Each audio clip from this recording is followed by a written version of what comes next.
Hey everybody, I'm Steve Green with Bill Whittle and Scott Ott, and this is your Right Angle Lightning Round, brought to you by the members of BillWhittle.com. Listen, folks, you know the drill. Most of the time, the three of us talk about a newsy topic, and we go in depth, and we all know what we're going to talk about in advance. On a lightning round, I pick out headlines. I don't tell Bill or Scott what they are, and then I surprise them with them. It's fun. For me. So let's start this week with Bill. Breitbart's Ben Whedon tweeted the other day, and I think this is just so brilliant. I just want you to take this ball and run with it. He said the anti-statue iconoclasm is how the left appeases the mob without committing to the real reforms that would keep them from continuing to line their own pockets. Not much you can say to improve on that. Right. I saw a Victor Davis Hanson article saying basically that the guillotine is running out of victims, that the lines are getting thin. Most of the heads that can be chopped off have been chopped off, and now it's starting to get a little repetitive. I think he's actually got a point there. You really have to ask yourself, how bad do things have to get in American inner cities before the people who live there decide to try something different? Because I saw a video on, it's part of a teaching curriculum that's being enforced in LA schools on how to deal with your white privilege and all the rest of this stuff. And I didn't see the video, but I saw just the thumbnail for it. It was a young black boy, probably 7 or 8 years old, saying, "I just want to live." And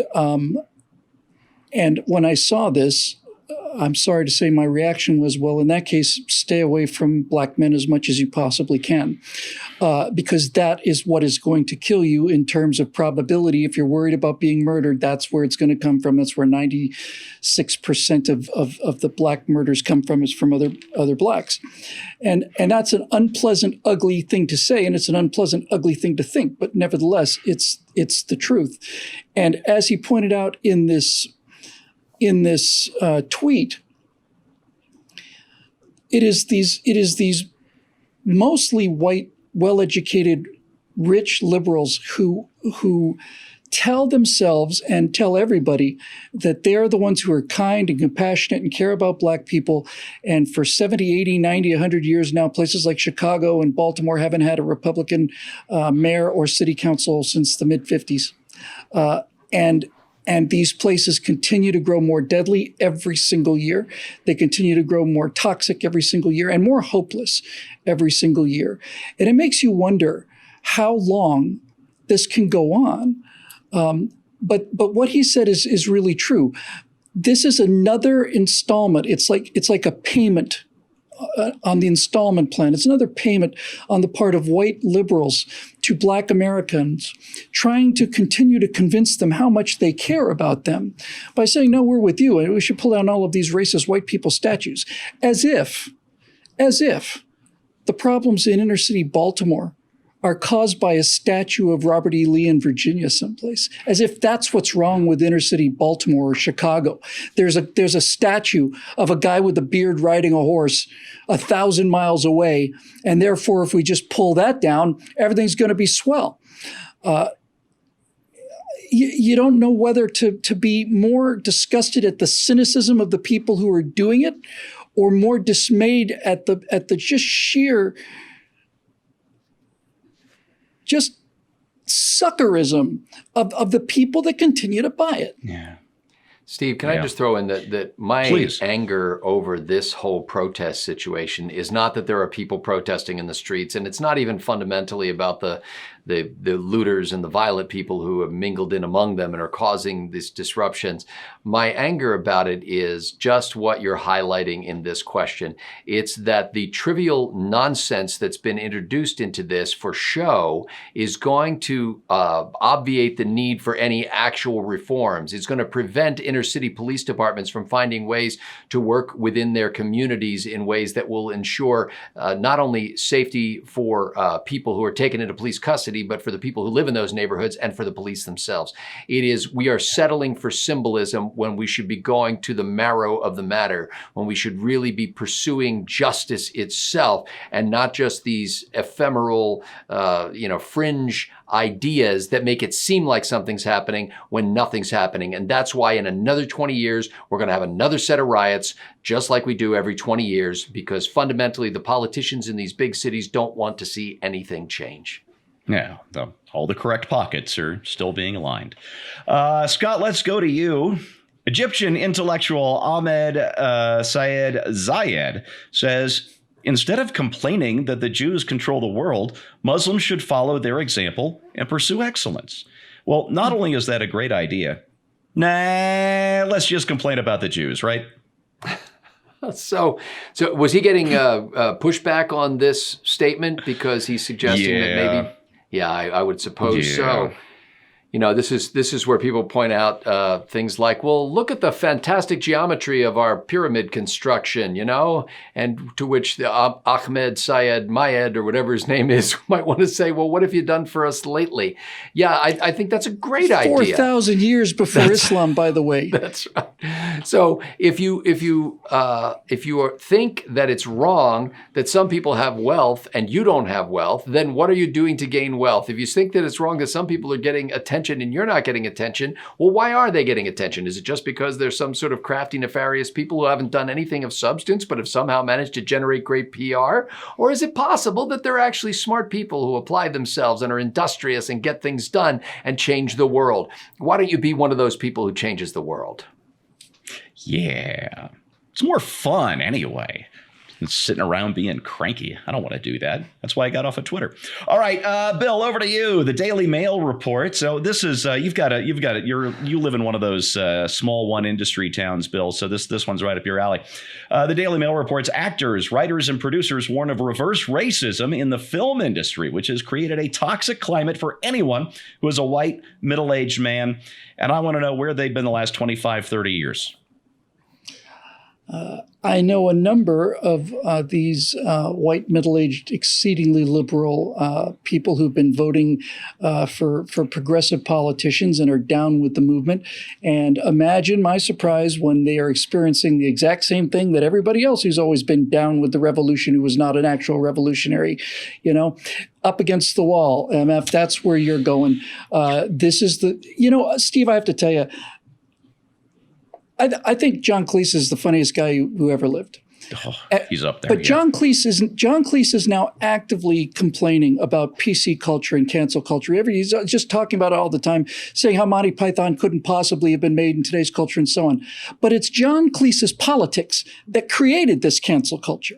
It's his politics. He's a huge left-winger his entire life, and he and all the rest of these liberals created this world where they got, we're gonna do all of this stuff and we're gonna back all this stuff, and now all of a sudden it's come for them and it's affecting their jobs, and now they're complaining about it. It's like I see these people saying this, and I just want to go up to them and just say, "You built this thing, you built it," and now you're astonished and amazed that this monstrosity that you've created is coming for you. You didn't have any problems when it was coming after conservatives. Didn't have any problems when it was making fun of Donald Trump and all the rest of these people who you think are idiots. I know you thought that was hilarious, but guess what? They're not satisfied there. The crocodile never stops being hungry, John. It always keeps coming. And it doesn't matter whether you agree with the crocodile or whether you pet the crocodile or whether you feed the crocodile. It's not going to matter in the end. He's going to eat you too. This reference, of course, is to Winston Churchill saying that this kind of appeasement is dealing with the crocodile and hoping that he eats you last. And this is the world they've created. And this is the world they get. And I say, good. Maybe now you'll start to think a little more carefully about encouraging an entire generation, 2 generations now, of inculcating hatred of their culture, inculcating hatred of their history, inculcating entitlement and instant gratification, all of these things that you basically voted for and were championing have come to full fruit now. And you don't like it. We don't like it either, but we didn't like it for the last 20 years and been saying so. And you've been making fun of us not just making fun of us, calling us racists and Nazis and homophobes and white supremacists and all the rest of this stuff. So, welcome to the club, guys. How's it feel to be a white supremacist now? How's it feel to be a racist now? How's it feel to be a Nazi now? You liberal, movie stars. Dustin Hoffman, how's it feel to be a white supremacist Nazi? I want to just go up to George Clooney. How does it feel to be an oppressor? And how does it just good? I'm glad it happened. I do have some good news about John Cleese. A few weeks ago, BBC's streaming service, I can't remember what it's called, said they were no longer going to air what might be the funniest 30 minutes in television history. And that's the episode of Faulty Towers, The Germans.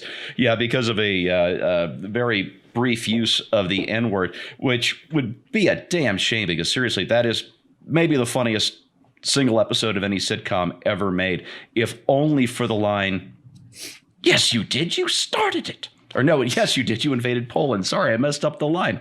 Anyway, Cleese ran a social media campaign and got the BBC to reverse its decision. So good on Mr. Cleese for that. All right, Scott, to you. Los Angeles Teachers Union has issued a series of demands for returning to work this fall.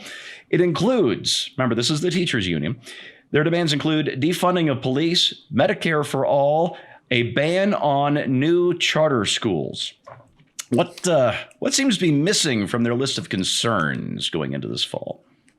As a negotiator on behalf of the taxpayers, I guess my question is, or what? Because I just want to hear what you're threatening, because I might like it.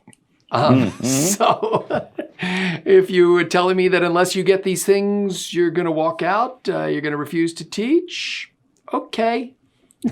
I have no beef with that. I think we can see eye to eye. Yeah. It's like every other profession, it seems, has become the idea of subject matter expertise or that of professional craftsmanship has died in our era, and everybody thinks they're a jack of all trades and a master of everything.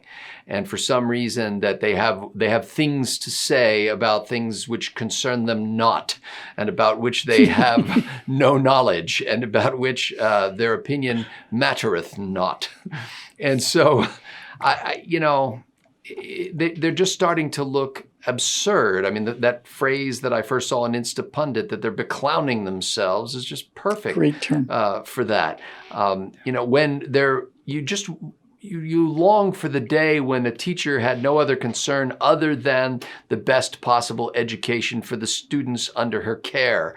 And that was the driving force. And I'm not saying they shouldn't be concerned with their own well-being and their, health care for themselves and their families and paychecks or whatever. Obviously, we're all self-concerned, but the idea that somehow your business as a school teacher is not just to teach mathematics or language, but that your job is to form the young minds after your own image and in the mold of your own politics is what's gotten them into this trouble in the first place. It's why there's such a wave of people who wanted to pursue homeschooling and charter schools and private schools and other options over the past 30, 40 years.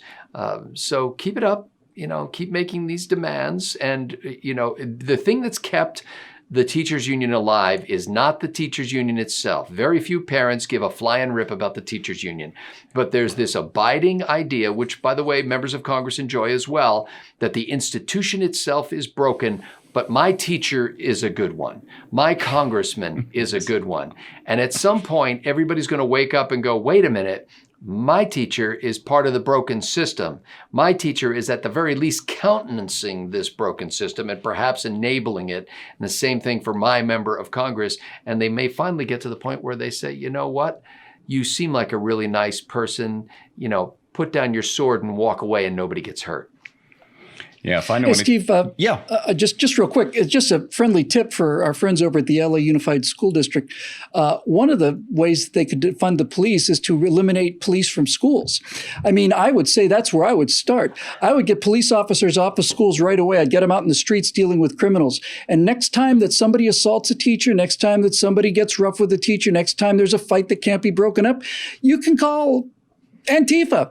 And that would be a way to start defunding the police, is to get them completely off of college campuses and forget about the idea of somebody coming onto campus and having some real evil in mind.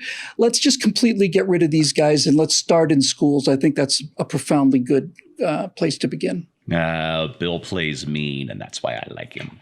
All right, folks, I need to wrap this up with something that disturbed me a little bit, believe it or not. It was Thomas Sowell was doing an interview with Mark Levin, and he says he's afraid that Americans have caved into the woke mob. I'm gonna read you this quote from this radio interview. He says, "I'm regarded as pessimistic, but I was never pessimistic enough to believe that things would degenerate to the point where they are now, where adult human beings are talking about getting rid of the police. What is frightening is how many people in responsible positions are caving into every demand that is made, repeating any kind of nonsense that you're supposed to repeat. I do believe that we may well reach a point of no return." Well, all I can say to that is, number one, hope you're wrong, sir. You rarely are, but in this case, I really hope you are. And number two, just remember, you give in to the mob, you get more mobs. So knock it off. And that is your lightning round for this week. Thanks so much for watching. Remember, content like this needs sponsors like you. So click over to BillWhittle.com. Join today. We need your support. We'd love to have you on board. Thanks for watching. We'll see you next time.